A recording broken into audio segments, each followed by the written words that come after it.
अभी एक फिल्म आ रही है धुरंधर। मैं उस किरदारों को बताने की कोशिश करता हूँ ताकि आप समझें। असलम चौधरी ने बहुत सारे एनकाउंटर करे, लेकिन कई इनके ज्यादातर एनकाउंटर क्या थे, फेक थे। पैसा लेके एनकाउंटर करना। इसी असलम चौधरी को एक आईईडी से ब्लास्ट में मार दिया। इसमें कितना सच है वो आपको आगे पता चलेगा। तो रहमान के ऊपर 80 से ज्यादा मर्डर केस दर्ज थे। सीआईडी ने घेराबंदी करी और घेराबंदी के दौरान रहमान डकैत का एनकाउंटर। इस पूरी पिक्चर का सबसे खतरनाक किरदार मोहम्मद इलियास कश्मीरी, और ये पहला आदमी था जिसने जैसे मोहम्मद के फरमान को भी नहीं माना यार। इफ्तिकार भट्ट और खुद हिजबुल के अंदर रहे। इतना बड़ा रिस्क कि हमारे देश के एक कमांडो के एक आतंकवादी संगठन के अंदर चले जाते हैं और उनका विश्वास भी जीत लेते हैं। अगर आपको ऐसा लग रहा है कि यार कि पिक्चर के अंदर कि मेन कैरेक्टर अगर बड़ी बड़ी दाढ़ी रख लेगा, हम किसके साथ कनेक्ट कर देंगे उनको, मेजर मोहित शर्मा सर के साथ कर देंगे। हमें और हर हिंदुस्तानी को फख्र होना चाहिए कि हमारी धरती में मेजर मोहित शर्मा सर ऐसे वीर योद्धा पैदा हुए। अभी एक फिल्म आ रही है धुरंधर। पिक्चर मैंने नहीं देखी, मुझे नहीं पता कि ये फिल्म किस पर आधारित है, किस पर बनाई गई है, पिक्चर के अंदर क्या क्या किरदार है। लेकिन जो रूमर्स जो सुनने में आए हैं या बहुत सारे टीवी चैनल न्यूज़पेपर से पता चला कि ये पिक्चर 3 किरदारों के ऊपर बनी है। अब लेकिन मैं उस किरदारों को बताने की कोशिश करता हूँ ताकि आप समझो। मुझे नहीं पता कि फिल्म में क्या दिखा है। एसपी चौधरी, असलम चौधरी, जैसे हमारे हिंदुस्तान के अंदर आईपीएस कमीशन लेते हैं, आप यूपीएससी के थ्रू आईपीएस बनते हैं, पुलिस ऑफिसर बनते हैं, सेम पाकिस्तान के अंदर भी PSP, police services of Pakistan के अंदर एसपी चौधरी कमीशन लेते हैं और ये एसपी बनते हैं। एसपी यानी कि सुपरिटेंडेंट ऑफ पुलिस। इन्होंने बहुत सारे गैंगस्टर के खिलाफ कई ऑपरेशंस करे, कई एनकाउंटर करे, ऐसा पाकिस्तान की आवाम कहती है, वहाँ की जनता कहती है। इसमें कितना सच है वो आपको आगे पता चलेगा। लेकिन सोर्सेस कहते हैं कि असलम चौधरी ने बहुत सारे एनकाउंटर करे, लेकिन कई इनके ज्यादातर एनकाउंटर क्या थे, फेक थे। पैसा लेके एनकाउंटर करना, एक ग्रुप के लिए दूसरे ग्रुप्स को खत्म करना, ये असलम चौधरी का काम था। और धीरे धीरे असलम चौधरी को लगा कि नहीं यार, उनका रुतबा धीरे धीरे आगे बढ़ रहा है और उनका क्या है, एक बड़ा नाम, असलम चौधरी एक बड़े नाम के तौर पर पाकिस्तान में उभर रहे हैं। अब उन्होंने क्या किया, ऑपरेशन गैंगस्टर के अलावा आतंकवादियों के खिलाफ भी स्टार्ट करा। इसमें पहला था टीटीपी, तहरे तालिबान पाकिस्तान। जब उनके ऑपरेशन लगातार टीटीपी के खिलाफ होते गए तो 9 जून 2014 को इसी असलम चौधरी को इसी टीटीपी ने एक आईईडी से ब्लास्ट में मार दिया। तो आप समझे कि एक पुलिस ऑफिसर जिसकी शुरुआत हुई पाकिस्तान में कमीशन लेकर, गैंगस्टरों के खिलाफ उन्होंने कई ऑपरेशन करे, इनके ऊपर बहुत बारी आरोप भी लगे कि इन्होंने पैसा लेके फेक एनकाउंटर करे हैं, इन्होंने बहुत सारे गैंगस्टर्स को उठाया, उठाने के बाद अपनी कस्टडी में रखा, उसके बाद एनकाउंटर शो करे, लेकिन कभी प्रूफ नहीं हुए। क्योंकि आप सबको पता है कि पाकिस्तान के अंदर पाकिस्तान पुलिस फोर्स या वहाँ की आर्मी का बहुत बड़ा दबदबा रहता है। लेकिन जैसे इन्होंने अपने ऑपरेशन तहरे तालिबान पाकिस्तान के खिलाफ स्टार्ट करे, तहरे तालिबान पाकिस्तान 2007 में खड़ा हुआ एक टेररिस्ट ऑर्गेनाइजेशन। ये इंस्पायर था किससे, सेम तालिबान से। इसने उन्हीं सिद्धांतों के अंदर पाकिस्तान के अंदर आवाज उठानी स्टार्ट करी सिक्योरिटी फोर्सेस के खिलाफ। आज भी इनके ऑपरेशन चल रहे हैं अपनी मांगों को लेकर। उसी टीटीपी ने असलम चौधरी को 9 जून को एक ब्लास्ट बना दिया। बहुत सारी न्यूज़ों में पता चला कि इसी पिक्चर के अंदर एक कैरेक्टर दिखाया गया है, रहमान डकैत।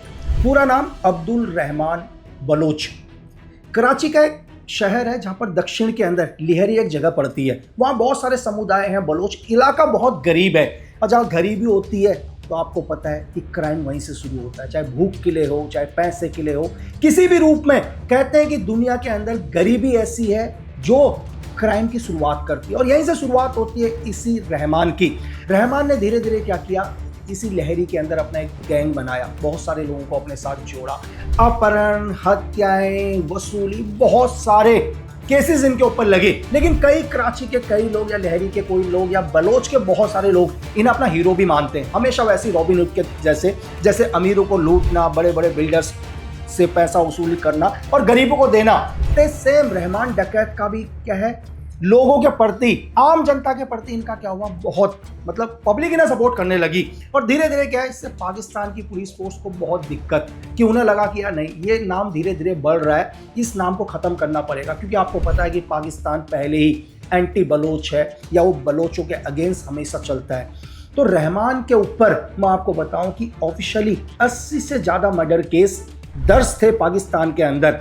और 2009 में 4 अगस्त को पाकिस्तान की सीआईडी ने घेराबंदी करी और घेराबंदी के दौरान रहमान डकैत का एनकाउंटर कर दिया गया। तो आप सब, मुझे नहीं पता कि पिक्चर में किरदार को कैसे दिखाया गया है, लेकिन ये जो दूसरा एनकाउंटर हुआ है ये भी पाकिस्तान के सीआईडी ने किया है। इससे पहले एसपी असलम को तहरे तालिबान पाकिस्तान ने धमाके में मार दिया। अब 2 कैरेक्टरों को आप समझ चुके हैं। पिक्चर के अंदर एक तीसरा नाम, इस पूरी पिक्चर का सबसे खतरनाक किरदार मोहम्मद इलियास कश्मीरी।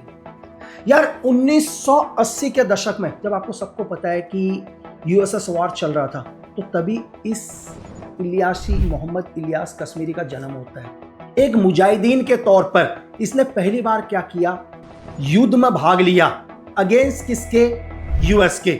और धीरे धीरे इसने क्या किया, टेरर को अपनाया, आतंक को अपनाया, और यहीं से ये आईएसआई की नजरों में आया। क्योंकि आप सबको पता है यार कि आईएसआई ने ही मुजाहिदीन तैयार करे थे दुनिया में पहली बार, क्योंकि यूएस इस पूरे वॉर में क्या था, बैकफुट पर खेल रहा था, और फ्रंट पर कौन था, आईएसआई था। और आईएसआई ने क्या किया, लड़के तैयार करे अगेंस्ट किसके, यूएसएसआर के, ताकि यूएसएसआर को बैकफुट फेंका जा सके अफगानिस्तान में। तो वहीं से पैदा हुआ मोहम्मद इलियास कश्मीरी।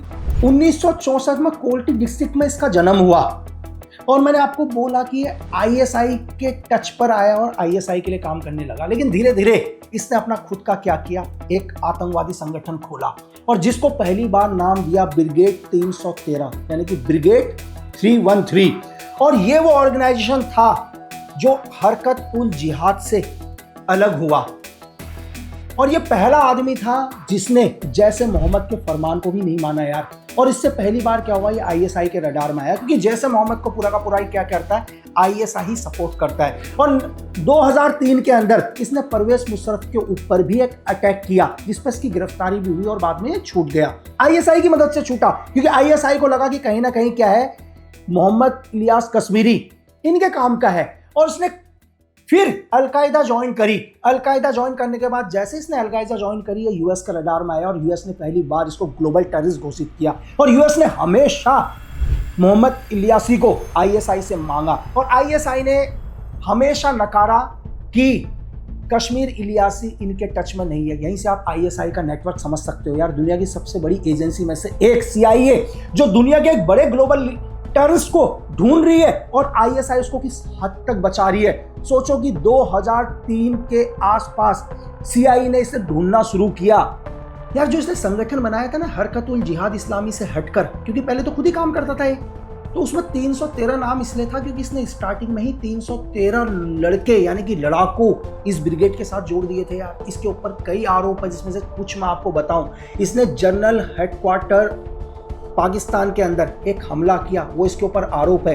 हमारे कश्मीर में जितना भी आतंक फैल रहा था, इसका उसमें बहुत बड़ा हाथ था यार। कश्मीर के अंदर आतंकवादी पैदा करना, नए नए लड़के ट्रेंड करके हमारे कश्मीर में भेजना, और कश्मीर को क्या करना, एक आतंक के रूप में दुनिया को दिखाना, ये इस इलियासी का बहुत बड़ा हाथ था। यहां तक कि इसने नाटो के ऊपर भी एक बड़ा हमला किया अफगानिस्तान के अंदर।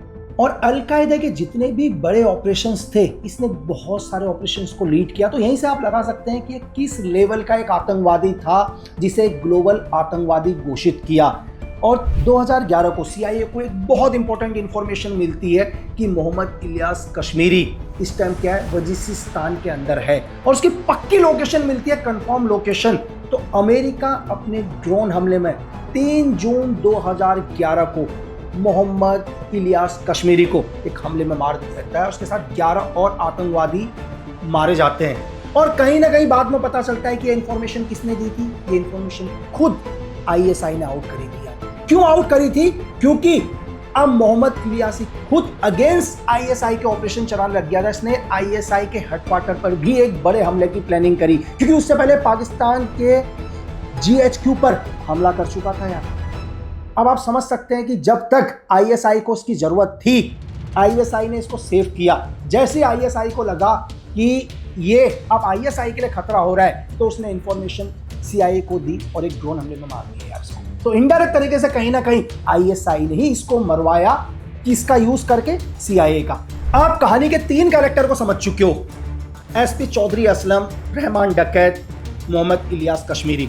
अब आते हैं पिक्चर के, फिल्म के बता रहा हूँ, फिल्म के मेन किरदार में जो धुरंधर के अंदर दिखाया जा रहा है, मुझे नहीं पता किस पर बेस्ड है, लेकिन पूरे हिंदुस्तान की एक ही अफवाह कि ये हमारे मेजर मोहित शर्मा सर, अशोक चक्र सेना मेडल, उन पर बेस्ड है। अब आप खुद ही डिसाइड करो क्या ये उन पर बेस्ड हो सकता है या सिर्फ अफवाहें हैं। मैंने आपको तीनों कैरेक्टर बताए ना कि पहले कैरेक्टर को असलम चौधरी को किसने मारा, टीटीपी ने मारा। रहमान डकैत को किसने मारा, रहमान डकैत को पाकिस्तान की सीआईडी ने मारा। तीसरा कैरेक्टर मोहम्मद इलियास कश्मीरी को किसने मारा, सीआईए ने मारा, आईएसआई ने मरवाया। तीनों कैरेक्टर समझ गए? तो इसका मतलब हिंदुस्तान से डायरेक्ट तो कोई लिंक नहीं है। अब पिक्चर में क्या दिखाया है वो मुझे नहीं पता। अब आते हैं कहानी के मेन किरदार के अंदर, जो दिखाने की कोशिश करी है मेजर मोहित शर्मा सर, अशोक चक्र सेना medal. Major Mohit Sharma sir का जन्म यार 13 जून 1978 को रोहतक हरियाणा में होता है। उन्होंने गाजियाबाद डीपीएस से पढ़ाई करी। 11 दिसंबर 1999 को आईएमए से पास आउट होके सेना में सेकंड लेफ्टिनेंट बने। उन्हें 5 मद्रास रेजिमेंट, जो भारत की एक इन्फेंट्री बटालियन, बहुत बहादुर बटालियन, ये उनको मिली। यानी कि पास आउट होके किसमें आए, मद्रास रेजिमेंट के अंदर, 5 मद्रास के अंदर। यार मेजर मोहित सर का सपना पूरा हुआ, देश की सेवा करना, भारतीय सेना की वर्दी पहनना, एक आर्मी ऑफिसर बनना और देश की बहादुर रेजिमेंट मद्रास रेजिमेंट में कमीशन लेना। लेकिन उन्हें लगा कि यार नहीं, उन्हें कोविड ऑपरेशन करने हैं और वो एक स्पेशल फोर्स ज्वाइन करना चाहते हैं। उन्होंने स्पेशल फोर्स के लिए अप्लाई किया और 2003 में फर्स्ट पैरा एसएफ के अंदर एक कमांडो के रूप में आए। और वो भारत के एक ब्लैक ऑप्स सोल्जर थे यार, मतलब जिन्होंने पैरा में रह के, फर्स्ट पैरा में रह के कोविड ऑपरेशंस किया। आपने एक नाम सुना होगा, इफ्तिकार भट्ट। ये खुद हिजबुल के अंदर गए, इन्होंने बोला कि यार मतलब कि मेरे भाई को भी क्या कर दिया, सेना ने खत्म कर दिया, आर्मी ने, और मैं भी सेना से नफरत करता हूँ। उनका विश्वास जीता हिजबुल का और खुद हिजबुल के अंदर रहे। आपने इनका लुक देखा होगा, बहुत बारी आपको सोशल मीडिया में या न्यूज़पेपरों के अंदर दिखेगा।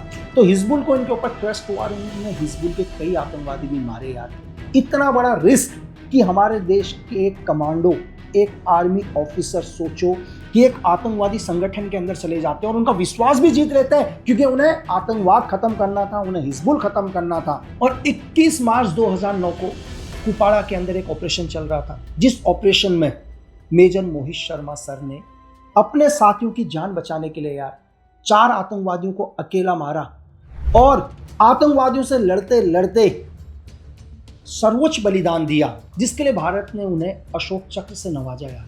मैंने आपको मेजर मोहित शर्मा सर के बारे में बताया, जिन्होंने आर्मी में कमीशन लिया, 5 मद्रास रेजिमेंट ज्वाइन करी, इसके बाद फर्स्ट पैरा एसएफ के अंदर गए, कई कोविड ऑपरेशंस करे और एक आखिरी ऑपरेशन में अदम्य साहस के साथ वीरगति को प्राप्त हुए। ये मेजर मोहित शर्मा सर के ऑपरेशंस थे और उन कराची के रहमान डकैत हो, चाहे कश्मीरी हो, चाहे एसपी चौधरी हो, आपको कोई कनेक्शन दिख रहा है?